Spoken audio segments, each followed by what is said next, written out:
বতীয় শুনিছনে নাই? শালত গামোচা কাটিলি নে? বিহুৰ দিনা তই বোৱা বিহুৱান নল'লে ভালেই নালাগে। বতী, কি হ'ল? তই নিমাত যে, এইবাৰ বিহুৱান নিদিয় নেকি মোক? টঙালি এখনো বৈ দিম বুলি কৈছিলি, আজিও হয় নুঠিল। চবেই ইমান অভিমান কিয় কৰিছ?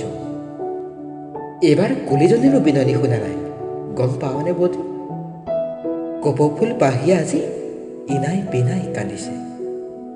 খোপাত গজি ল'বলৈ বোলে নাচনি নাই। ঢোলটোৱে নিৰলে ৰৈ আছে ঢুলীয়াৰ হাতৰ পৰশ পাবলৈ। বতীয়, এইবাৰ বিহুত পিঠা পনাৰ দিহা নকৰ নেকি? তোৰ হাতৰ লাৰু পিঠাৰ সোৱাদেই বেলেগ জানানে? বতী, বহাগীয়ে মন মাৰি বহি আছে, আমি আদৰি আনোগৈ ব'ল। বহাগী আহিলে ৰথঙা তেলত কুঁহি পাত মেলিব, চাৰিওফালে সুন্দৰতা বিৰাজ কৰিব।